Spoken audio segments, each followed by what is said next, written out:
nous allons, pendant une petite heure, avant de vous expliquer ce qui vous attendra pour la suite de l'après-midi, avec Valérie, dialoguer avec les personnes ici présentes. Valérie, à toi la parole la première. Alors, je vais surtout la donner à Thierry. Thierry Marx, que vous connaissez tous ici parce que c'est un chef étoilé extrêmement renommé, mais pas que.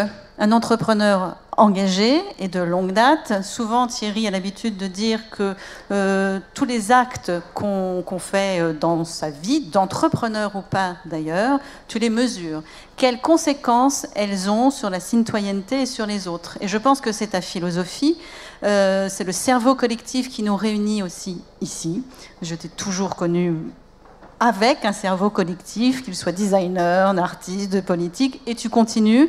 Et puis tu agis beaucoup aussi pour aider les gens qui sont délaissés pour compte, on peut dire ça comme ça, parce que tu as créé une école, tu vas nous parler de tout ça, Cuisine Mode d'Emploi, qui marche tellement bien dans son modèle qu'une nouvelle séquence vient de s'offrir avec une nouvelle école qui s'appelle Media Social Food, sur le même principe. À toi. Oh, je suis gêné. Non, mais merci à Jean-Christophe, parce que ton invitation en tant que parrain m'honore, bien sûr, mais elle me touche surtout. Moi, quand on m'honore comme ça, je pense toujours à ma sortie de scolarité il y a quelques années. J'avais 13 piges et je me suis dit, ça va être compliqué cette vie, et finalement, elle s'est basée sur un projet.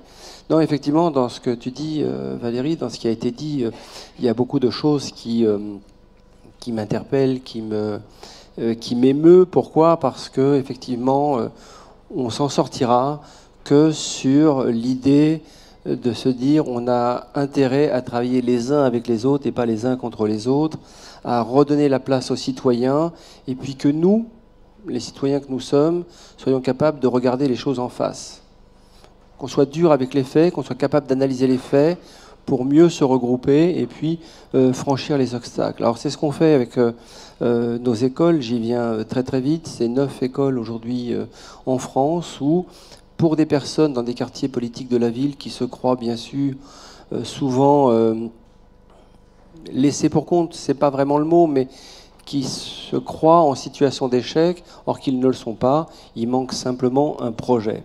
Et dès lors qu'on met en place une structure, un cadre éducationnel, eh bien, on se met d'accord que l'argent, c'est pas le souci, que l'argent n'est qu'un moyen, mais qu'avec un peu de bonne volonté, on va y arriver. Donc, on propose à des personnes éloignées de l'emploi, très éloignées de l'emploi, sous main de justice pour certains, de se dire il faut que j'ai un projet. Et ce projet se construit assez facilement en 12 semaines. Avec un acronyme qui fait marrer tout le monde dans nos quartiers, qui s'appelle RER, rigueur, engagement, régularité. Alors je sais que rigueur, en France, à chaque fois on dit « Ah non, ça c'est un truc chiant, c'est le petit doigt sur la couture du pantalon ». Mais si vous prenez la rigueur au Japon, c'est le shitsuke, c'est le projet. Donc le projet, je relève la tête. Et ensuite, l'engagement, c'est d'être capable de lâcher la main du passé. La régularité est de se dire pas d'absence, pas de retard pendant 12 semaines. Et immédiatement, je vois ces personnes qui ont accepté ce défi, qui ont accepté ce combat, qui ont accepté cet engagement. Et finalement, c'est 95% de retour à l'emploi. Quand vous prenez la Seine-Saint-Denis, sur moins de 5 ans, 1700 personnes formées, 60 créations d'entreprises pour des personnes qui se croyaient assignées à l'échec. Je me suis dit, on n'a pas tout à fait gagné, on a presque gagné. C'est dans ce pays ce qu'il faut défendre, c'est lié du projet, du collectif, du cerveau collectif, de la force des territoires, bien entendu, parce que sans cette propulsion de nos concitoyens, sans cette propulsion collective, un comité de pilotage ne peut pas fonctionner. Et ça, il faut l'admettre, et c'est tout ce que nous essayons de mettre en place avec toutes nos écoles, et bien sûr, à ouvrir à d'autres métiers, comme Media Social Food, l'image du stylisme culinaire, de l'image culinaire qui permet aussi à des personnes de s'épanouir, le sport bien entendu, mais on en reparlera. En tout cas, je suis très content d'être parmi vous et surtout très content que vous pensiez finalement, que nous pensions que le cerveau collectif, c'est ce qui est le plus important, partager pour avancer dans le bien commun.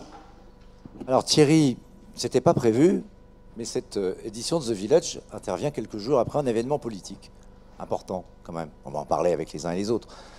le départ de Nicolas Hulot du gouvernement, surprise, où tout le monde s'attendait qu'il partirait un jour, mais pas forcément de la façon dont il l'a fait. Et moi, j'ai envie de te poser la question, on en parlait un peu en déjeunant, en parlant un peu aussi du monde intellectuel qui aujourd'hui pense la fracture. Il y a Emmanuel Todd, tout le monde en a parlé, sur la mondialisation, la crise de l'identité. Il y a Christophe Guilly aussi, qui a beaucoup fait parler de lui sur ce qu'on appelle les fractures territoriales, ce qu'on a appelé finalement aujourd'hui la France périphérique. On en a un peu parlé ce matin. Et c'est de ça dont on parle. Et puis il y a un autre auteur alors, qui est anglo-saxon, qui s'appelle David Goodhart, qui fait beaucoup parler de lui. On le citait aux universités du MEDEF, qui a valorisé énormément Nicolas Hazard ce matin. Et le président du MEDEF a cité le livre de David Goodhart, qui s'appelle The Road to Somewhere. Et The Road to Somewhere, c'est finalement dire, il y a deux catégories, effectivement. Il y a les anywhere. J'allais dire, tu fais partie des anywhere. C'est les gens qui peuvent aller n'importe où, travailler n'importe où. Un cuisinier, un grand chef étoilé comme toi peut aller dans le monde entier, et est déjà dans le monde entier, et réussir. Et puis il y a les somewhere. Et les somewhere, c'est les gens dont tu viens de parler. Les gens auxquels on s'adresse finalement, ils sont à The Village, ils sont à Saint-Bertrand-de-Comminges, ils sont partout, ils sont dans nos banlieues.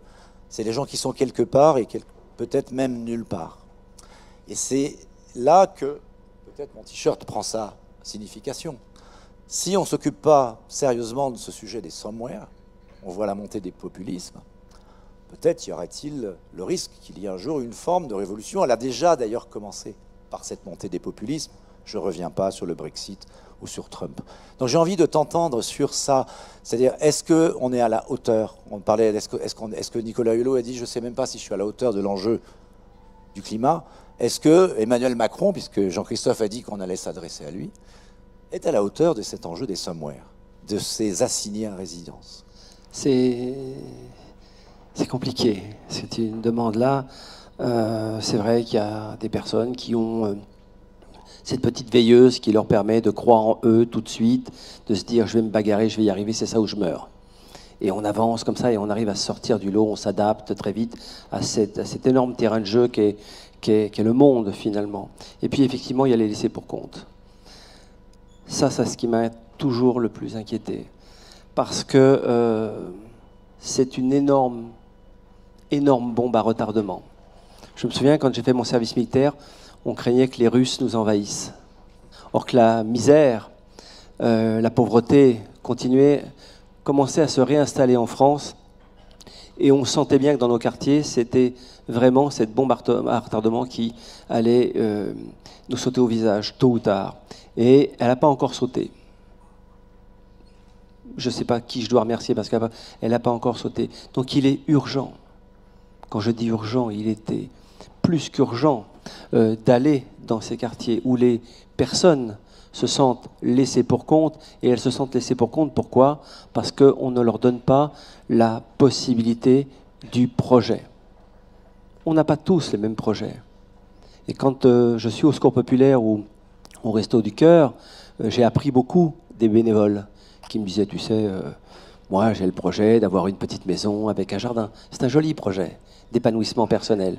On a délaissé l'épanouissement personnel. Et finalement, quand vous vous sentez délaissé, rejeté, pas compris, là c'est dangereux parce que le premier gourou qui passe sera le bon. Et ça, c'est extrêmement dangereux. Alors, quand nous avons monté ces écoles, c'est immédiatement ce que nous avons senti. C'était, je ne vais pas employer les grandes phrases à la Jaurès, cette force du peuple. On monte la première école sur de l'économie sociale, sur du crowdfunding, et immédiatement, on trouve 30, 40 000 euros pour se dire oui, la formation professionnelle est un levier extrêmement important pour que des personnes puissent retrouver un projet. Et nous avons accentué ça. Mais là où je suis d'accord avec cet auteur, c'est effectivement, on est probablement assis sur une bombe à retardement si on ne redonne pas l'idée d'un projet collectif pour que dans ce projet collectif, je puisse trouver mon projet individuel. Et c'est pas que quelqu'un du somewhere, comme toi, est devenu quelqu'un du anywhere. Qu'est-ce qui a été l'étincelle qui a rendu possible Thierry Marx? Les rencontres, les cadres éducationnels, le monde du sport d'abord. Si à 13 ans je ne rencontre pas un éducateur sportif, je ne fais pas de judo et je continue à rester dans la cage d'escalier. Si je ne rencontre pas les compagnons des devoirs qui me forment en me disant l'école, ce n'est pas un problème. Bah ici, tu vas faire pour apprendre. Qui me redonne le sens pas du comment on apprend, mais du pourquoi on apprend, et qui me permettent de découvrir la France, alors que je connais que les quartiers du Val-de-Marne et la Seine-Saint-Denis.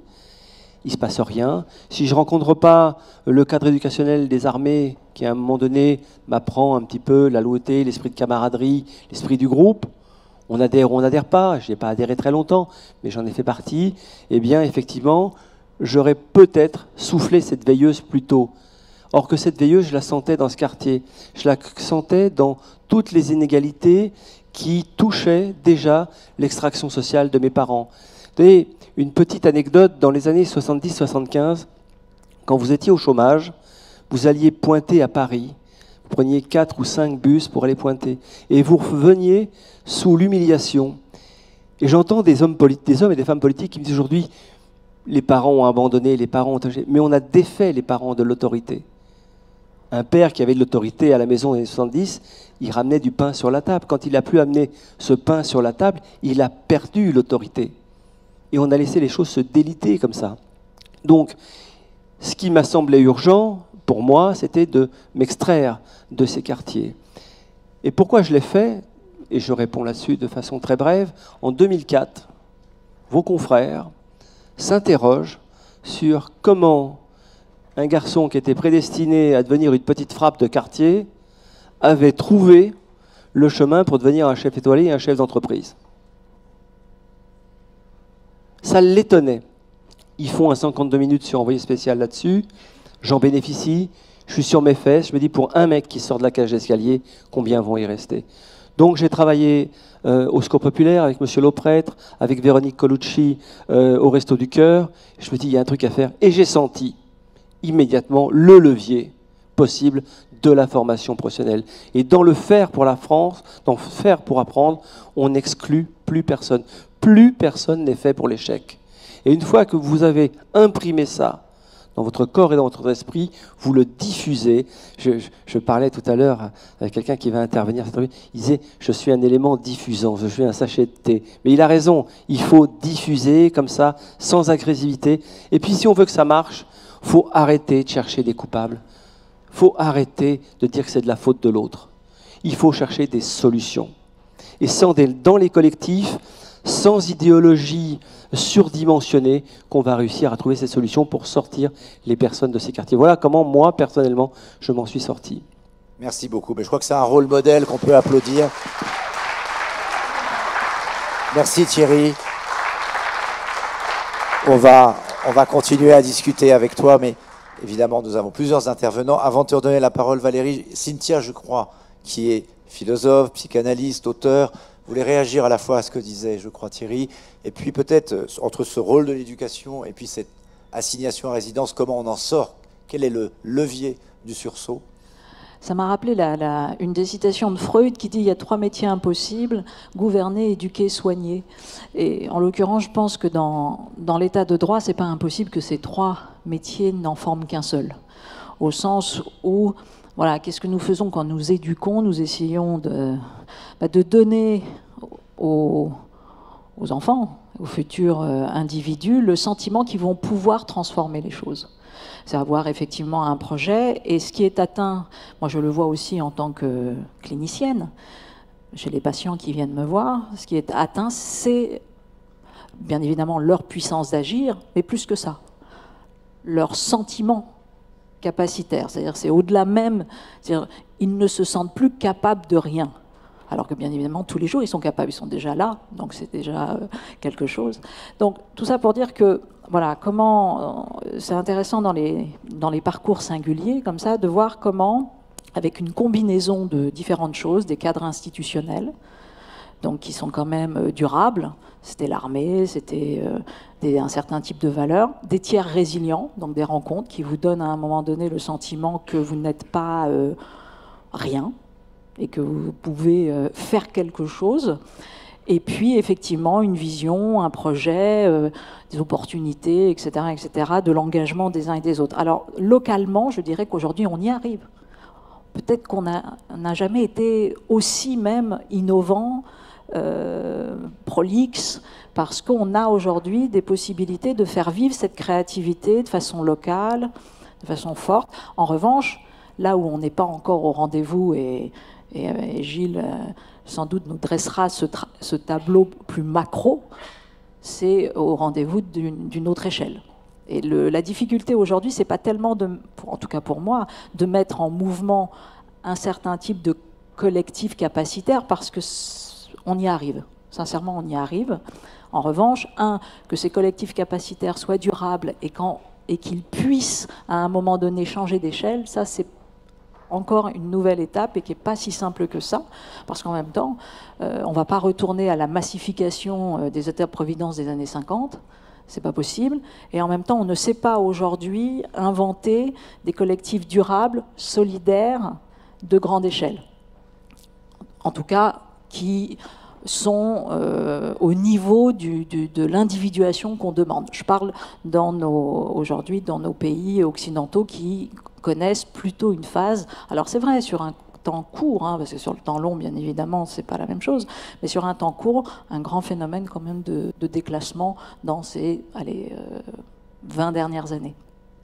Et Cynthia, quelles pourraient être les solutions? On en a aussi beaucoup discuté. Cette notion qui peut être terrifiante, qui est d'amnésie environnementale. Et je pense qu'il est extrêmement important d'en parler aujourd'hui. Si vous pouvez nous en dire un petit plus. Et puis, quelles pourraient être les solutions pour résoudre cette problématique? Bon, alors, vous avez, comment dire, tout un courant américain de psychologie de la conservation. Ça, c'est mes anciennes années.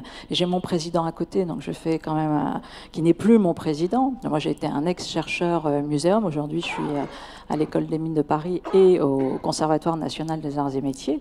Mais j'ai eu la chance pendant 10 ans d'être au muséum et d'être dans un centre qui précisément travaillait sur toutes les manières les plus simples que nous avons pour nous réconcilier avec la nature à partir du moment où nous comprenons que la nature est la base du contrat social. C'est-à-dire que tout simplement, nous avons des services écosystémiques. Services écosystémiques, ce sont tout simplement tous les services que la nature rend à l'homme. Et mon travail au muséum, c'était de montrer que le contrat social est absolument indissociable d'une attention portée particulière à la nature, parce que, pour le dire rapidement, notre humanisme, notre humanité, pas le fait que nous soyons des hommes et que nous pullulons, mais ce que nous créons comme sublimation humaniste, ça, c'est nécessairement un rapport éthique avec les autres et avec la nature. Que demain, nous continuions de pulluler et dans la barbarie, etc., sans doute. C'est pas, voilà. En revanche, que demain se maintienne une qualité d'humanisme, ça demande d'ouvrir ce qu'on appelle le cercle de l'empathie ou le cercle de l'éthique, et bien évidemment d'y inclure toutes les ressources naturelles, quand on sait en plus que ces ressources naturelles sont la base, encore une fois, du contrat social, alors qu'à chaque fois, on veut nous expliquer que cette nature est antinomique de la société, que quand on protège la nature, on ne protège pas les hommes, etc. On sait très bien que tout ça est faux, ce sont des boucles qui sont liées, et aujourd'hui, on voit tout à fait que quand il y a un déficit démocratique, de gouvernance démocratique, immédiatement, il y a un impact sur les terres et sur les ressources, et immédiatement, il y a un impact sur l'économie sociale, la justice environnementale. Donc aujourd'hui, dissocier justice environnementale et justice sociale, c'est juste ne pas comprendre le problème qui est le nôtre. Sur ce point, Gilles, vous avez un certain nombre de solutions peut-être à apporter. D'abord avec le biomimétisme, bien sûr, mais surtout aussi, vous êtes un fervent partisan de l'éducation écologique. C'est-à-dire qu'il serait peut-être temps qu'on dans les écoles, il y ait des cours sur l'écologie. Je pense qu'il faut rappeler à tous les humains qui sont ici, les garçons, les filles, ils ne sont pas à côté de la nature, ils sont dedans. Je rappelle souvent, un bébé humain qui naît, c'est 3/4 d'eau. Et vous lavez votre bagnole, votre tracteur avec de l'eau. Vous lavez un objet finalement qui sort de temps en temps, qui peut être sale, c'est pas un problème, avec une molécule qui fait le 3/4 d'un bébé. Tous les humains qui sont là, c'est au moins autant de bactéries sur la peau et à l'intérieur que de cellules humaines. Alors, je pense que si l'humain réfléchissait un peu plus qu'il est fait de bactéries et puis de flotte, il serait un peu moins... Il serait différent. Je crois qu'il faut qu'on combatte, moi je suis tout à fait, j'admire beaucoup ce que font mes deux prédécesseurs qui ont parlé. En fait, l'imprévoyance. Qu'est-ce qu'on paye sur l'énergie aujourd'hui? Le système Terre, il est génial, il est magnifique, il est beau et tout ce que vous voulez, avait stocké le carbone sous forme de charbon et de pétrole depuis 450 millions d'années. Et qu'est-ce qu'on fait? Sans réfléchir, on passe du cheval animal au cheval vapeur et on le remet dans le système. Et évidemment, le système, il réagit. Qu'est-ce qu'il va en faire? Imprévoyance. Deuxièmement, on l'a aussi évoqué tout à l'heure, le terme, c'est le terme d'arrogance. Surtout chez les garçons. Les garçons sont beaucoup plus arrogants que les filles. On me dit, c'est pas vrai, bah, je suis désolé, regardez ce qui se passe un petit peu. Il y a 92% de garçons dans les prisons, il y a 8% de filles. Il y a plein d'exemples comme ça où c'est très évident. L'arrogance. On ne se sent pas lié à ce monde. Trois anecdotes pour vous raconter comment on est lié à ce monde qui nous entoure. Et puis enfin, bien sûr, c'est la cupidité. Alors malheureusement, c'est autant masculin que féminin, la cupidité. On veut toujours plus et encore plus. Vous savez, regardez de quoi on est fait. D'autres bactéries. Ce matin, je suppose cette nuit, vous avez dormi dans un lit. Que vous dormiez tout seul ou à deux, ça marche ma manip, là ça marche très bien. Il y a entre 1 et 2 millions d'acariens par lit humain chaque matin. Parce que vous y avez dormi. Si vous laissez les 3 jours, ils vont ailleurs. Ils ne sont pas fous, les acariens. Ils vont bouffer ailleurs. Hein. Donc vous avez plus de relations intimes avec vos acariens qu'avec votre copine, finalement, ou votre copain. Hein. Ça, admettez-le. On préfère aller dîner chez Thierry Marx. Hein. Ouais. Admettez-le. Regardez, on va revenir au BMX tout de suite. Je me barre. Le président Macron m'avait dit un jour, convainquez-moi, j'avais 12 minutes. La libellule. La libellule. Il y en a plein, j'en ai vu tout à l'heure qui volaient là. C'est génial, c'est merveilleux, c'est beau, c'est élégant, c'est gracieux. 9 techniques de vol, des capteurs de vitesse incroyables qu'aucun ingénieur humain n'a été capable non seulement d'inventer mais d'imaginer. Elle encaisse 30 G en accélération. Allez sur un manège avec 2 G, vous verrez le résultat, vous vomissez votre 4 heures. Elle fait ça, elle vole à 100 km/h 100 avec 2 watts, ben voilà. Et ça marche depuis 345 millions d'années. Admettons-le. Arrêtons de mettre des saletés, des pesticides dans nos mares. Arrêtons de les assécher pour faire un parking. Arrêtons d'artificialiser le tout. L'aspect alimentaire est fondamental là-dedans aussi. Donc, relation avec le vivant, on fait Tara Océan. Entre 2009 et 2013, avec mes amis de Roscoff, on fait un tour du monde. Et on séquence 30 000 fragments d'océan dans le monde entier sur les 3 premiers mètres. On ramène 600 nouvelles séquences d'ADN qu'on ne connaissait pas, peut-être des nouvelles espèces, alors qu'on connaît 308 000 espèces dans l'océan aujourd'hui. On les double. Et on regarde leurs relations entre elles, ces petites algues marines. Première remarque, pas tellement de compétitivité, pas tellement de compétition. 90%, c'est de la symbiose, ce sont des arrangements mutuels, c'est de l'entraide. Au niveau des microalgues, et plus vous montez dans l'évolution, et plus ça se produit. Arrêtons cette image délétère d'une démocratie où le capitalisme non encadré préside, où c'est la compétition qui va tout rigide. Ça ne marche pas du tout. Et puis enfin, on a regardé ces séquences d'ADN et on les a comparées aux nôtres. La moitié de nos gènes sont communs avec une mouche, la moitié avec un petit ver du sol, et un tiers avec ces petites algues du plancton qui existent depuis presque 3 milliards d'années. Voilà, c'est ça. Admettons qu'on en fait partie, parce que dès le moment où vous allez l'admettre, ça va tout changer. Votre vie va changer tous les jours. Vous allez arrêter d'agresser cette nature. Si vous le faites, vous vous auto-agressez. Ce qui est vraiment con pour une espèce qui s'est appelée Sapiens, quand même. Hein. Alors Gilles, Thierry dirait on est ce qu'on mange. Oui, bien sûr. Ah, vous êtes l'image de ce que vous bouffez, c'est absolument clair. C'est clair. Je vous relance pour revenir back to the point. Oui. Nicolas Hulot, il nous a dit 3 choses importantes. 1, j'y arrive pas. Il a dit, peut-être j'ai pas les épaules. Où il a dit, bon, finalement, c'est un sujet, c'est même plus les politiques maintenant. C'est le cerveau collectif. Est-ce qu'on est prêt à changer de modèle?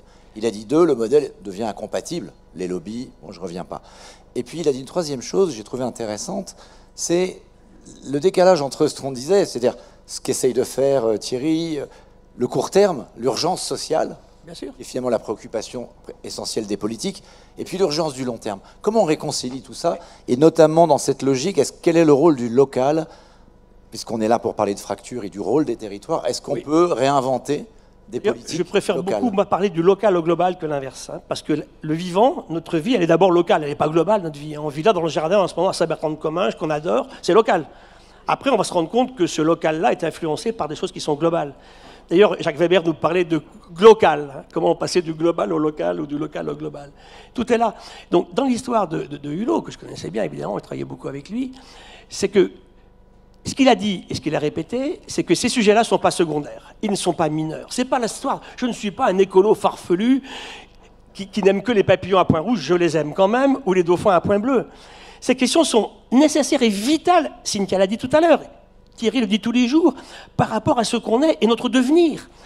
Parce que si demain, on ne change pas le système, vous savez, je suis un biologiste de l'évolution depuis toujours, aucune espèce vivante, depuis que la vie existe, 4000 millions d'années, n'a pu s'adapter à des changements. On vit de profonds changements. Mais pour ça, elles ont toutes accepté de changer. Et nous, on ne change toujours pas. Et c'est pour ça que ça va si lentement. C'est ce qu'a vécu Nicolas, en fait, et le monde politique. Quand je parle avec eux, je suis effrayé de voir leur capacité à imaginer ce qu'est la durabilité. Moi, j'avais mon copain député qui me disait, tu sais ce qui est très, très, très... Il avait trouvé un fossile, il me dit, c'est ultra vieux, ultra vieux. Alors j'étais content. C'était un morceau de bois silicifié trouvé en Méditerranée, à Perpignan. Il me dit, c'est très, très vieux. Il va faire l'effort incroyable de calculer l'âge de mon fossile, là. Il réfléchit. Il va me dire un gros mot, il va impressionner les scientifiques. Hein. Ça a au moins 100 ans. Ça avait 33 millions d'années. Voilà. Donc vous voyez que tout est là, finalement. Et c'est vrai, et après je répondrai après à ce que tu disais sur le biomimétisme. C'est Groucho Marx qui disait, mais pourquoi j'irais m'occuper de mes descendants, ils n'ont jamais rien fait pour moi. Voilà. Eh bien, c'est aujourd'hui le système dans lequel est le monde politique et les gens qui sortent de l'ENA. Jamais on leur a dit effectivement, pourquoi j'irais mettre en place quelque chose qui servira dans 30 ans, quitte à me rendre pas très populairement. Les mesures à prendre, elles sont difficiles, elles sont courageuses, elles sont impopulaires. Ou alors, il faut un système politique où on dit, voilà, je vais vous emmerder pendant 5 ans, mais vous verrez le résultat. Et tous, on va pouvoir grandir ensemble grâce à cela. Et c'est ça qu'on n'a pas réussi à faire. Et dans un gouvernement, quel qu'il soit, moi je ne jette pas la pierre du tout à Macron, ils sont tous pareils, c'est qu'on est dans un système aujourd'hui où le court-termisme résout tout. Et sur les lobbies, j'étais au MEDEF mardi après-midi, je leur ai dit, ils me demandaient de réfléchir à une question, saltan pour la planète. Je dis, écoutez, c'est pas pour la planète le saltan. Hein. Saltan, c'est pour les humains qui sont sur la planète, bien évidemment. Et pour ça, il faut accepter de changer, effectivement. Ça veut dire que demain, il faudrait peut-être des mandats qui soient plus courts, il faudrait peut-être des mandats où le type, il s'engage beaucoup plus, mais soutenu par ses citoyens. De quoi a souffert Nicolas? Pas un seul ministre ne l'a soutenu. Et où nous, dans la population, on est descendu dans la rue pour les soutenir sur les questions qu'il évoquait, sur les problèmes de pesticides, par exemple. Quand est-ce qu'on va arrêter? Ces lobbies que tu évoques là, mais ils savent qu'ils ont perdu, mais ils font encore du fric pendant quelque temps jusqu'au bout. Eh bien ça, je suis désolé, les seuls qui peuvent leur faire rempart, c'est le citoyen. Ça s'appelle danser jusqu'à ce que la musique s'arrête. Oui, et je termine juste vécu ça en 2008. Oui, sur le biomimétisme, c'est une véritable, pour moi, idée intéressante, c'est d'aller pas copier le vivant, mais regarder comment le vivant résout une question. Il a pratiqué... Le vivant, c'est la plus belle entreprise du monde. Elle a 4000 millions d'années. Elle a subi des terribles avatars. Elle a failli passer à la trappe 3 ou 4 fois. Elle est toujours là. Comment elle fait? Je terminerai là-dessus. 4 avantages par rapport à l'économie actuelle de l'humain. Elle fait tout avec une grande parcimonie d'énergie. Toujours incroyable. Ma libellule, elle vole à 100 km avec 2 watts. Je dis ça à un ingénieur, c'est impossible. Elle le fait depuis longtemps. Hein. Deuxièmement, elle ne produit aucune substance qu'elle ne sait pas elle-même dégrader. Chaque fois que vous faites un déchet dans la nature, vous avez un acheteur pour votre déchet. Hein, la bouse de vache, il y a des scarabées qui adorent ça. Et puis eux aussi sont dégradés par d'autres. Ensuite, le gros intérêt, c'est qu'au niveau économique, moi je vois tout le monde actuel, on veut maximiser les profits, ça ne marche pas. La nature, elle optimise, quitte à mettre du temps. Elle va prendre une option qu'elle va utiliser et qui va marcher avec le temps. C'est tout ça, en fait, qu'il faut qu'on regarde. Et sur l'innovation, je terminerai là-dessus, on parle d'innovation. On parle toujours d'innovation. Parle-moi d'innovation. C'est nous, les modernes, qui faisons des innovations. Mon œil. Le vivant, en fait, depuis qu'il existe. Ma libellule. Tout à l'heure, mon papillon. Ça veut dire que innover, c'est quoi pour moi? Innover, c'est faire mieux qu'avant, d'abord. Aujourd'hui, on fait des choses, à mon avis, c'est pas mieux qu'avant. Deuxièmement, sans polluer. Troisièmement, avec très peu d'énergie. Et quatrièmement, qui servent à tous. Et tout ce que vous expliquez tous les trois sur ces exclus, moi je pense que si on continue comme ça, aujourd'hui, le transhumanisme, le mec qui envoie sa Tesla dans l'espace, qui va nous emmerder pendant les tours, à tourner autour de la Terre, et ça coûte horriblement cher, ça crée des Daesh et des Boko Haram. Parce que ces humains qui sont laissés pour compte, qu'on a évoqué depuis tout à l'heure, croyez qu'ils vont se laisser faire? Ça veut dire qu'aujourd'hui, il faut un partage beaucoup plus grand. On est 7,7 milliards d'humains, on va dépasser 8 demain. Dans quelles conditions? Donc voilà. Mais je termine sur la démographie, juste pour terminer. On me disait récemment, les écolos, ouais, c'est la faute des filles en Afrique qui font trop de mômes, si ici, on est dans le caca. Alors ça, vous comprenez que ça m'a fait hurler quand même, parce qu'il y a une question démographique qu'il faut qu'on intègre, qu'on ne va pas résoudre comme ça. Et la démographie, on le résoudra par les femmes, en remettant les petites filles à l'école. La plus belle courbe que je connaisse, c'est plus une femme est éduquée, moins elle fait de mômes. Et ça marche très bien partout, ça. Très très belle conclusion. Merci, merci beaucoup Gilles. Bravo.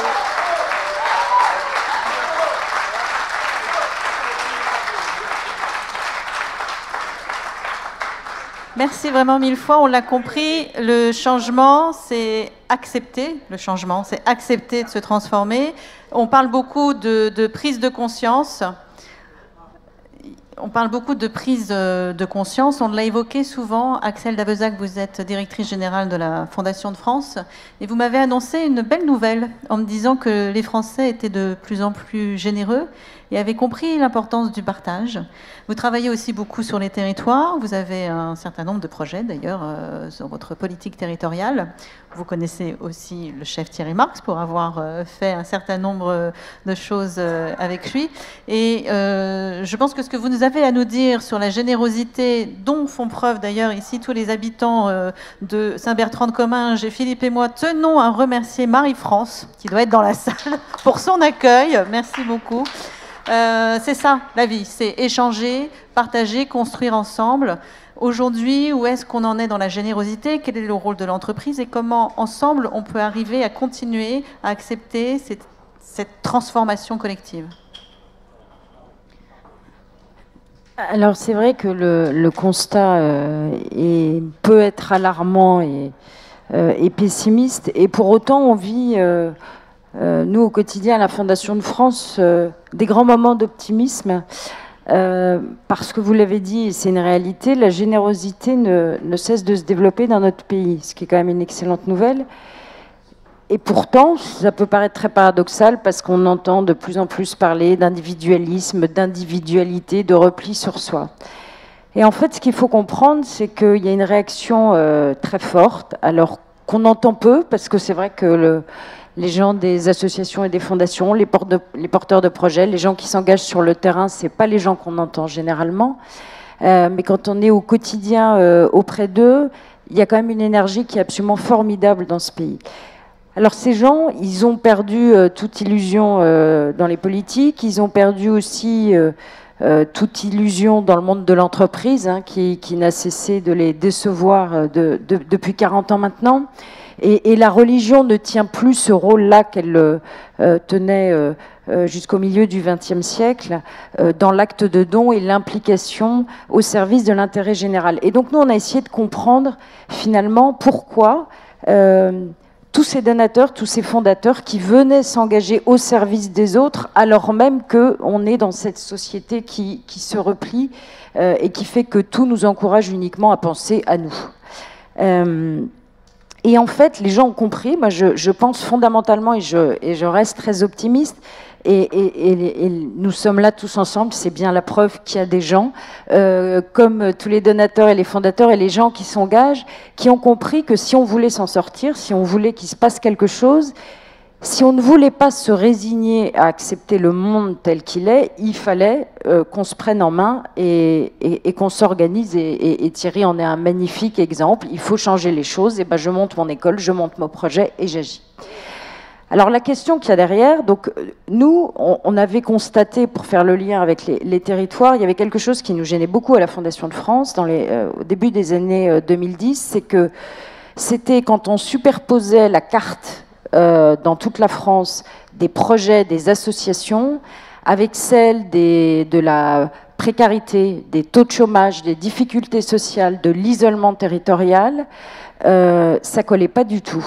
Et finalement, on avait identifié un certain nombre de régions dans lesquelles on avait des taux de chômage très supérieurs à la moyenne, de l'isolement, parce qu'on a aussi des statistiques sur le taux d'isolement des personnes, des personnes en grande précarité, et on s'est dit c'est pas possible, ce sont les territoires les plus difficiles, les plus compliqués, et aucune association ne vient nous voir. Les bénévoles de la Fondation de France tapent aux portes, cherchent, et on n'a pas de projet. Et on s'est dit là, si on n'a pas de projet dans ces quartiers, dans ces régions rurales, parce qu'il y a aussi beaucoup de projets qu'on mène dans les territoires ruraux, on s'est dit on est foutu, parce que si l'initiative citoyenne meurt dans tous ces territoires, ça va être catastrophique. Donc on s'est dit, il faut qu'on change complètement notre mode de faire. Et donc en 2011, on a créé un nouveau programme qui s'appelle Dynamique territoriale. Et on s'est dit, on va inverser. Plutôt d'attendre que les gens viennent nous voir en disant, j'ai une super idée, aidez-moi, accompagnez-moi pour la faire. Et on s'est dit, on va aller voir les gens et on va leur dire, quels sont vos problèmes, aidez-moi, trouvez-nous des idées et on va les bâtir ensemble. Alors c'est un travail de toutes petites fourmis, on a délimité des tout petits territoires.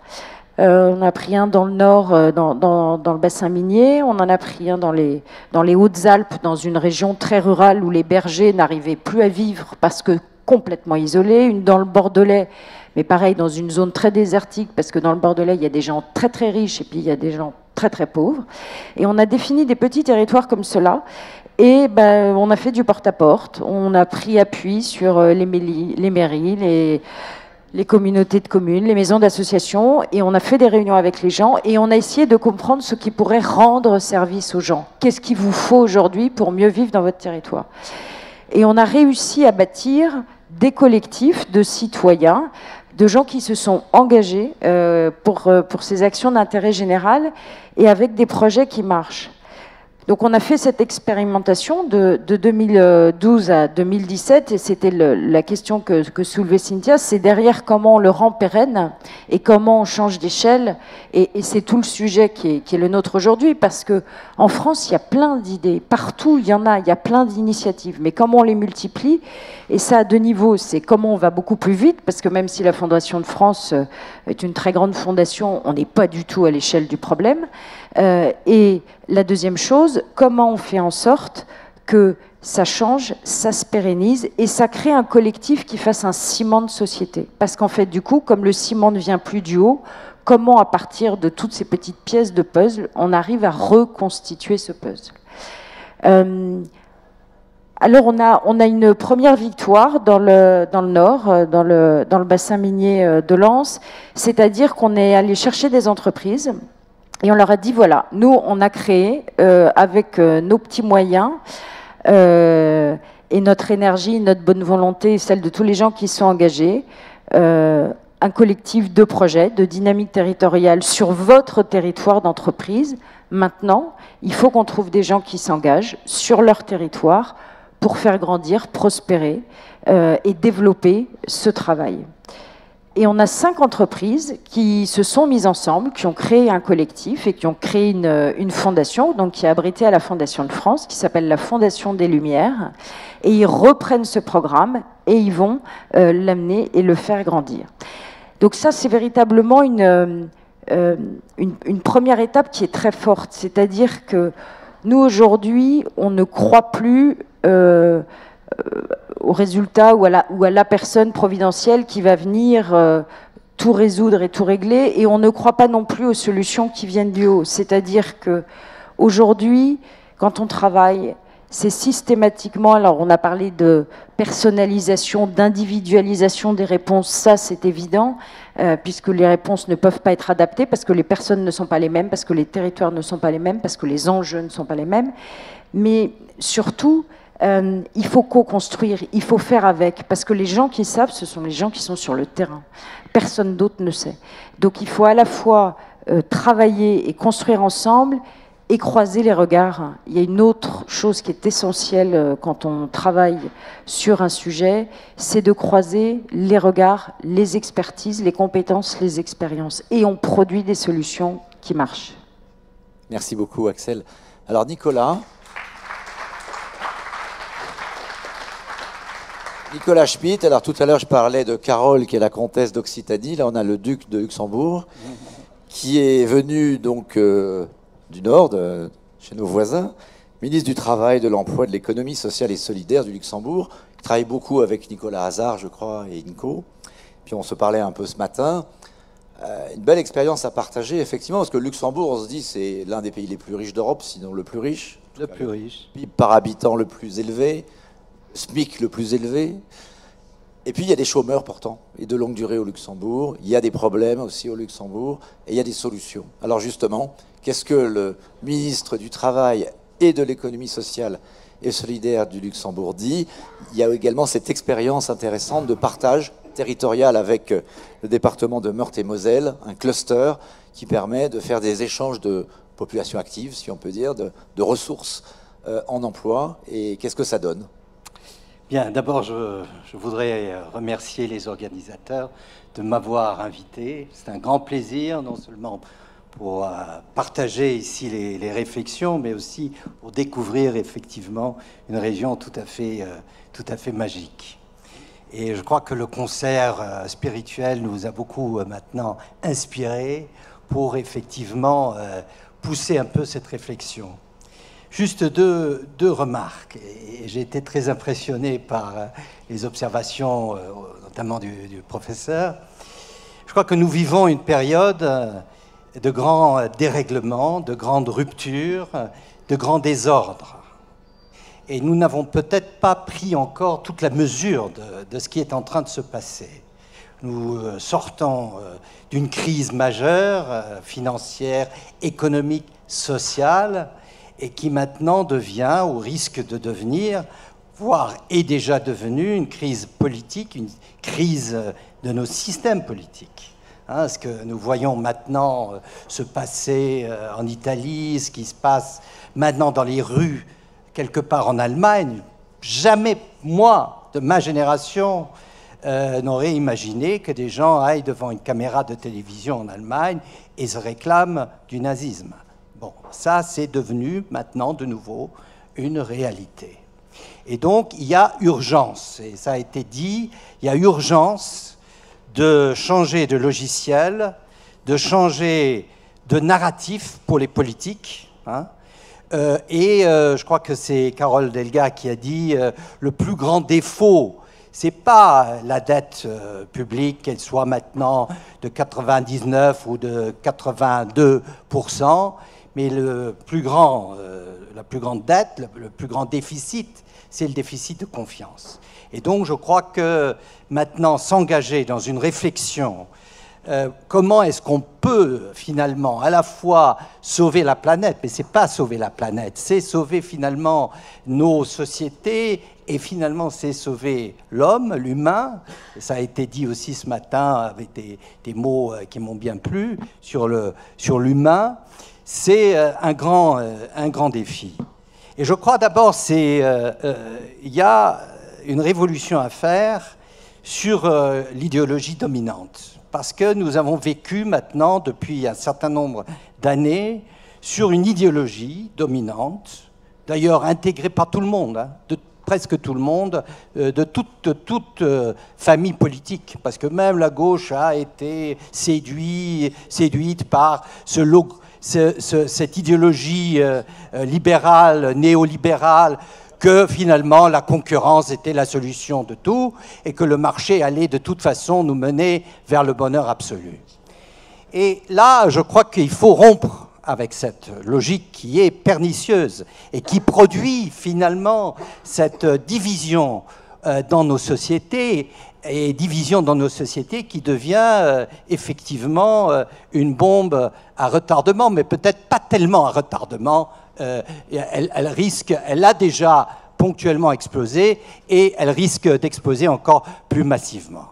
Alors, juste, il y a un rapport intéressant parce que normalement les rapports des organisations internationales sont très classiques, très ennuyeux, etc.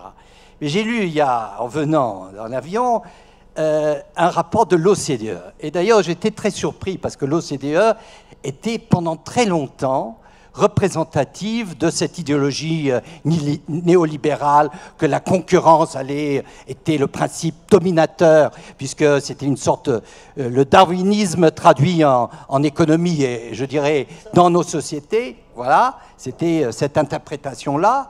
Et je lis la première phrase d'un rapport. D'abord, le titre du rapport, c'est « Comment va la vie ?» C'est un rapport de l'OCDE. Mesurer le bien-être. Donc, en fait, on constate que le bien-être, c'est pas du tout ce que les économistes croyaient, que finalement, mesurer le PIB, c'était donner toutes les solutions, mais que le bien-être est beaucoup plus complexe et que peut-être nos sociétés ne tiennent pas uniquement par un chiffre de la croissance économique, mais qui tiennent à travers beaucoup d'autres critères qui sont beaucoup plus importants encore que la croissance, bien que je ne sois pas a priori contre la croissance. Et la première phrase de ce rapport, c'est « Le bien-être ne peut pas prospérer dans des sociétés divisées ». Et je crois que c'est le sujet d'aujourd'hui. Les sociétés divisées, à la fois divisées par les inégalités qui, malgré tout, se multiplient entre ceux qui n'arrivent pas à avoir une chance, les divisions territoriales, parce qu'effectivement, vivre dans un territoire déclassé, enclavé, délaissé, qu'il soit à côté de Paris ou qu'il soit quelque part lointain, peu importe. Donc c'est cette division qu'il faut aborder et qui est un défi majeur. Alors vous me parlez du Luxembourg. Oui, le Luxembourg est statistiquement, et ça me ramène un peu à toute cette réflexion sur la mesure des statistiques, parce que Sarkozy d'ailleurs avait engagé cette réflexion avec Sen et Stiglitz et Fitoussi sur est-ce qu'on peut mesurer l'économie. Bon, ça n'a pas, c'est pas allé, mais la suite c'est quand même que l'OCDE poursuit cette réflexion-là. Donc le Luxembourg statistiquement est un pays le plus riche. Comme d'ailleurs, si on prend la région parisienne, est à peu près équivalent, parce que Luxembourg, c'est un petit pays, donc vous avez une concentration de la richesse qui fait que statistiquement, nous sommes tous très riches. Mais les problèmes sociaux existent. Les problèmes sociaux existent, il y a des gens qui décrochent, il y a des gens qui sont au chômage, donc il faut trouver effectivement de nouvelles voies et de nouvelles solutions. Alors je suis bien sûr tout à fait admiratif devant des projets présentés, parce que ça va tout à fait aussi dans l'approche que j'ai en tant que ministre du Travail. Comment est-ce qu'on peut offrir à quelqu'un l'opportunité de s'en sortir par lui-même? C'est cette fameuse phrase « Je ne donne pas un poisson, mais j'apprends à pêcher ». Et donc, c'est cela qu'on essaie maintenant de faire dans une société riche, de dire que la richesse ou le dynamisme économique et la croissance économique ne résout pas les problèmes. Et donc, il faut travailler sur d'autres modèles économiques et essayer que ces modèles économiques alimentent, ou c'est cette image du thé qui m'a bien plu, infuse ou diffuse un peu de leurs idées, de leurs valeurs, les autres entreprises, que les valeurs, puisque c'est finalement cela qui est important. Il faut redécouvrir un peu les valeurs, il faut reconstruire, il faut rebâtir nos sociétés sur des valeurs. Nous avons perdu la notion de valeur, puisque quelqu'un l'a dit, les religions ne comptent plus trop, les idéologies du communisme, marxisme, etc., ça ne compte plus. Et donc, ce vide-là est occupé. Le marxisme, ça marche très bien. Oui, bon. Oui, ce marxisme, c'est comme Groucho-Marx, n'est-ce pas? Voilà, c'est ce marxisme-là qui marche bien. Voilà, donc c'est 200 ans. Axel, voilà. Et donc, Axel a quelque chose à ajouter. Sur cette expérience, quand même, avec la France. Oui, j'y viens. Donc, nous sommes, en fait, un îlot très prospère dans une région qui l'est moins. Parce que la Lorraine n'a pas résolu tous ses problèmes structurels venant de la sidérurgie, notamment les entreprises. C'est le Nord, la Lorraine, on connaît tout cela. Bon, nous en profitons, puisque beaucoup de Français viennent travailler chez nous, beaucoup de Belges aussi. Et l'idée, c'est de dire, bon, il faut maintenant essayer d'aller plus loin et de reconstruire aussi des possibilités pour ceux qui peut-être réussissent moins bien. Et donc, nous avons créé un cluster pour l'économie sociale dans la grande région. Et d'ailleurs, je me permettrai après de toucher un mot pour passer de la théorie à la pratique. Et je crois que c'est ça aussi pour les politiques qui est essentiel, parce que les mots, c'est bien, Madame Delga l'a bien dit, c'est la pratique, c'est le concret, c'est les résultats qui comptent finalement et qui permettent aussi de redonner à la politique sa crédibilité. Donc nous avons fait cela et maintenant nous essayons de développer des projets. Nous avons, et je terminerai là-dessus, un beau projet dans le numérique. Par exemple, nous avons créé une école un peu sur le style des écoles qui existent aussi à Paris, etc. Et c'est une école à vocation régionale, donc transfrontalière, où nous donnons à des chômeurs, surtout des jeunes chômeurs, mais aussi quelques-uns qui sont un peu moins jeunes, la possibilité d'apprendre la programmation, le coding. Et cet exemple, qui fonctionne en partie aussi avec l'aide de Nicolas Hazard, nous permet à la fin, avec 2 étapes, une première étape de 3 mois, une deuxième étape, encore une fois, de 3 mois qui spécialise, finalement de ramener vers l'emploi à peu près dans 3 mois après, 80% des gens qui sont passés par là. Et donc, tout cela, à l'exemple de ce qui se fait dans d'autres secteurs, c'est possible. Donc il ne faut pas dire que tout cela n'est pas possible. Beaucoup de choses deviennent possibles si on se donne les moyens, si on a la volonté politique et si on transgresse un peu les idées classiques que finalement les choses vont s'arranger autrement par la concurrence, par le marché ou simplement parce que finalement la globalisation va tout résoudre. La globalisation, c'est un autre sujet, on en parlera. On en reparlera. Agir, c'est important. Axel, vous aviez un petit mot à rajouter? Oui, très bien. Non, ce que je voulais dire, c'est que quand vous dites il faut que les politiques changent de logiciel, tout ça, on est dans le temps très long et on est dans l'urgence. Et nous, quand on travaille, on a structuré à la Fondation de France, on dit on travaille pour aujourd'hui et pour demain. Et tous nos programmes, ils sont soit sur un axe pour aujourd'hui, soit pour demain. Aujourd'hui, c'est prendre en charge les personnes en difficulté, enfin tout ce que vous pouvez imaginer, toutes les difficultés concrètes. Et bien évidemment, demain, on a un programme qui s'appelle Réconcilier l'homme avec son environnement. Voilà. Ce que je veux dire par là, c'est que si on veut produire des choses structurées, quelque chose qui a du sens, il faut faire les deux, parce qu'on n'a pas le temps. Et agir aujourd'hui, il ne faut pas déjà faire des grandes politiques. Et il y a plein, enfin vous parlez de l'ESS, on a aussi plein d'entrepreneurs sociaux en France qui travaillent, il faut leur donner les moyens, il faut les accompagner, mais il y en a des forces vives. En revanche, sur le long terme, la question de comment on va changer les logiciels politiques, je voudrais juste faire un micro-témoignage. Je ne sais pas, moi, si on arrivera, et la démission de Nicolas est quand même édifiante à cet effet, à avoir un jour des politiques qui ont changé de logiciel, en tout cas dans le bon timing. À la Fondation de France, quand les 17 ODD ont été publiés et signés, donc tout le monde voit de quoi je parle, alors je suis arrivée et j'ai dit, mais alors nous, au fait, nous les 17 ODD, on est comment à la Fondation de France par rapport aux 17 ODD? Et alors là, on m'a regardé avec des yeux ronds comme des billes, on m'a dit, de toute façon, on travaille pour l'intérêt général, donc forcément, on est bon. J'ai dit, est-ce que vous êtes sûr? Et donc, on a fait l'exercice, et c'est vachement intéressant. Et donc, plutôt que de dire que les politiques changent que quand ils construisent leur budget, quand une région construit son budget, pourquoi elle ne construit pas son budget par rapport aux ODD? Pourquoi elle n'inscrit pas des dépenses budgétaires? Pourquoi on ne dit pas tu auras tant de budget à tel endroit, sous réserve que tu consacres X% à cet ODD et que tu me le montres? Enfin, si vous voulez, je pense qu'on n'est plus dans un... Alors c'est peut-être une très mauvaise idée, elle n'est peut-être pas praticable, j'en sais rien, mais il ne faut pas se dire il faut encore inventer des logiciels, c'est trop long. Donc faut agir, et on a quand même un très bel outil avec les 17 ODD. Hein. On peut discuter, c'est peut-être pas les bons, mais ça serait déjà une bonne base de travail. Merci Axel. Il va être temps de conclure parce qu'il va y avoir 2 temps importants. Les objectifs de développement durable de l'ONU, les 17 objectifs de développement durable de l'ONU. Voilà, on vous renvoie à tous les articles de Dominique Pialot dans la Tribune qui en a parlé longuement. On va avoir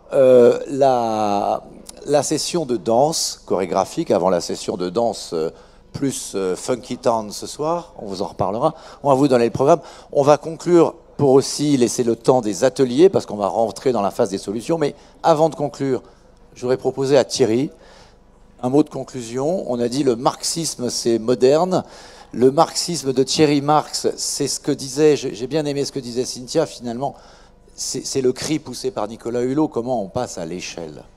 Ouais. Le marxisme que tu incarnes, est-ce qu'on peut le passer à l'échelle? Il y a des tas d'initiatives dans tous les territoires, c'est ça finalement dont on parle au niveau local. Il y a des gens formidables, je pense à Mosaïque RH par exemple également, qui font des choses incroyables pour sortir des jeunes de banlieue, permettre qu'ils émergent, les problématiques de recrutement. Donc qu'est-ce que toi tu dis de passer à l'échelle? Passer à l'échelle, c'est vrai qu'on parle effectivement de beaucoup d'actions qui ont été menées par un individu qui a su tout de suite capter autour de lui suffisamment d'attention citoyenne pour monter un grand mouvement. Je sais qu'il y a Moussa Camara qui est par là. Moussa qui est là aussi, on en parle. Et Moussa fait un travail formidable avec les déterminés de Cergy. Voilà, on se lève, on se dit un matin, on le fait, et on le fait vraiment. Et moi, ce que je retiens, c'est confiance. C'est-à-dire qu'il faut redonner confiance aux citoyens dans sa capacité à s'engager, de ne pas avoir peur de ça. C'est-à-dire qu'il risque rien. C'est lui qui a les clés du camion. C'est lui qui a le pouvoir de la décision. Et je crois qu'on n'est pas tous des abrutis et qu'en tant que citoyens, on peut retrouver de la confiance les uns avec les autres pour monter de grands projets de société en mettant de côté nos idéaux.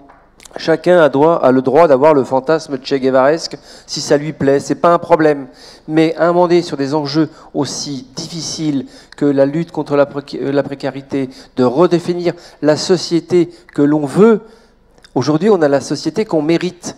Donc il faut se dire, eh bien, on va se mobiliser en tant que citoyen, se redonner la confiance et dire aux élus, parce que je suis bien d'accord qu'il faut des élus, voilà quelle société nous voulons. Et on va vous challenger là-dessus. Mais il faut redonner de la confiance. Alors modestement, nos actions à la Fondation de France, nos actions collectives mènent à ça, redonner de la confiance à l'individu pour qu'il arrête de regarder la terre qui va l'ensevelir. Le projet, c'est quoi? C'est relever la tête, regarder la ligne d'horizon, j'ai un projet, je me redresse et j'avance et je lâche la main du passé. Et ça, il faut militer pour ça, pour redonner cette confiance et dire aux citoyens, tu auras la société que tu mérites. Et évidemment, l'environnement est extrêmement lié à tout ça. Mais il faut aider les personnes qui ont perdu confiance en elles à retrouver cette confiance de vie et de ne pas accepter l'inacceptable. On parlait tout à l'heure de précarité. Il y a des personnes qui me disent, vous savez, le temps que j'ai mis à me retrouver au RSA, j'ai construit, et finalement, je m'apercevais que ces gens se construisaient un micro-silo dans la précarité dans laquelle ils apprenaient à vivre. Et c'est le projet, c'est la propulsion du projet, comme la libellule, et je suis content que tu parles de la libellule, parce que je suis en train d'écrire un bouquin qui s'appelle « La stratégie de la libellule, calme en avant et droit », comme les cavaliers, le général Lott le disait, mais c'est exactement ça. Reprends confiance en toi, on va t'aider juste pour cette petite parcelle-là, et on y va, et on avance ensemble. Mais si on continue à fonctionner avec des échelles de valeur qui sont du surprofit, qui dégradent l'emploi, qui dégradent l'environnement, et qui laissent des personnes sur le bas-côté, c'est extrêmement dangereux. Et je termine mon propos. Quand nous avons créé, avec mes amis, Cuisine Mode d'Emploi, Passeport pour l'Emploi, Média Social Food, il y a un grand monsieur du monde de l'entreprise qui n'avait pas besoin de ça pour briller. Et je lui dis, mais quelques mois avant sa mort, même quelques semaines, je lui dis, pourquoi tu nous as filé un coup de main? Et je vais vous dire une phrase terrifiante, c'est ces mots. Il m'a dit, je vous file un coup de main, parce que si on laisse autant de gens sur le bas-côté, on va s'entretuer.